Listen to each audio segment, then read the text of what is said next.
Good afternoon. Well, today we had some issues going on, not with Survivor. This is Survivor. My designation is P1 for this plant. Parent 1. We have P2A, P2B, P3A, and P3B, which are, I'll describe those when I see them. But this is Survivor. It is our strongest plant. This is what started all of this endeavor into the Survivor program, because we saved this from a swap meet. It was on a free table and it was barely surviving. And then I was able to bring him back to life pretty well. We did an update to the mix where we added Sphagnum Moss, trying to coax the roots to send out those small root hairs and attach and really get a good strong root structure.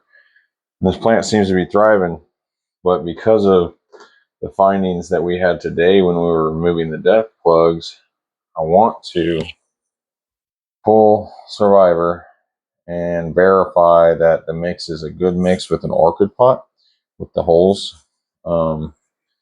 It sucks because it seems to be doing well, but we want to verify and check all that and make sure that we're at least getting new root growth. And if I had a clear insert pot, which is what I'll be moving to, I'll still have these nice orchid pots, but I'll probably go to a clear insert pot so that I can remove them and check the root structures and stuff.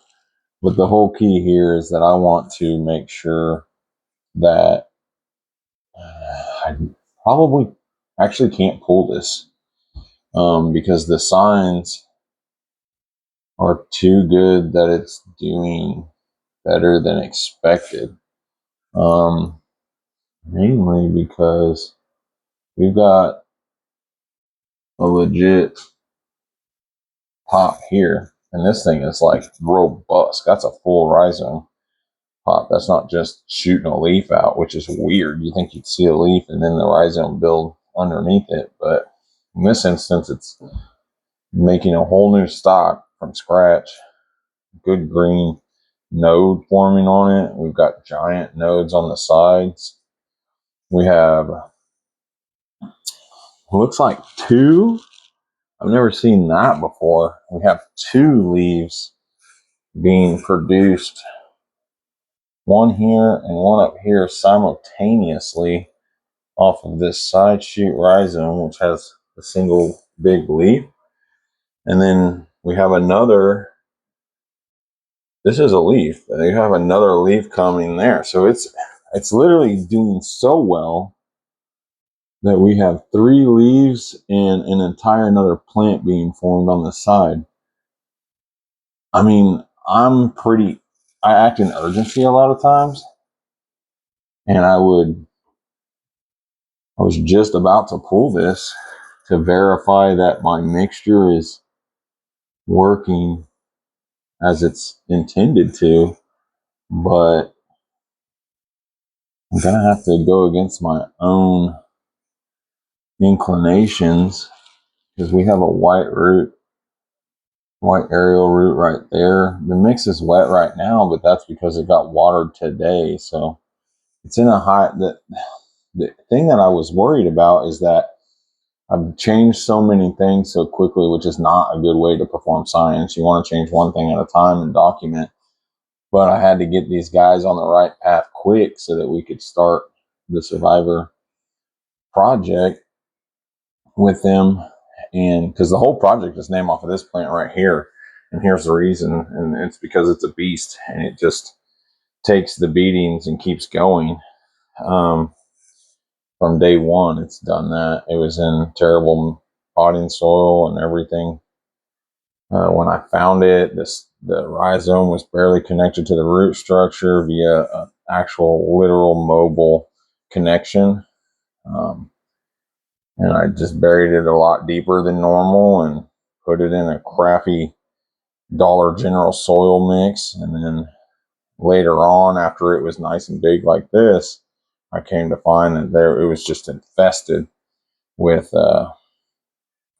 just trips and gnats and stuff like that because of just however the environment was in the office I was keeping it in.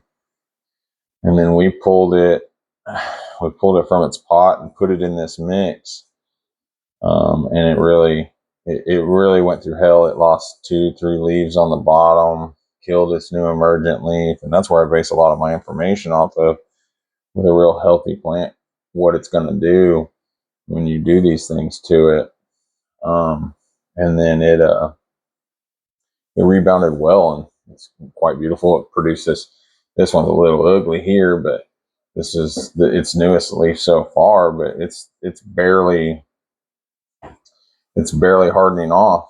I mean, it's probably just starting to harden off real well now, and it's already trying to produce not 1 but 3 more leaves. I mean, literally 1, 2, 3 more leaves simultaneously. It's never done that before, so that's an encouragement to the mix. The Sphagnum Moss edition was when we moved it to the home, into the cabinet, the humidity cabinet that we have, or that I built just recently for everything. And I guess that humidity cabinet and this mixture has enough energy in it, and I'm providing 12 hours of light and high indirect light with mirrors in the back to capture even more of that light and be able to throw it up. So I wanted to pull this out and check it, but it's actually acting so successful and aggressive in its growth that I'm not gonna pull it. I wanted to, but I'm actually gonna install that. We'll go ahead and pull the P3 line so that I can get holes in the buckets. That'll give me a 2-week indication of what the root structure looks like.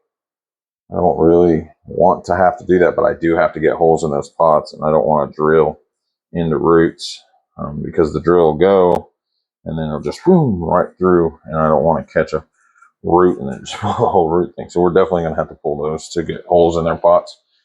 So I guess we're going to not be doing the extraction and verification on this root structure like I wanted to, as a unbiased kind of correct pot.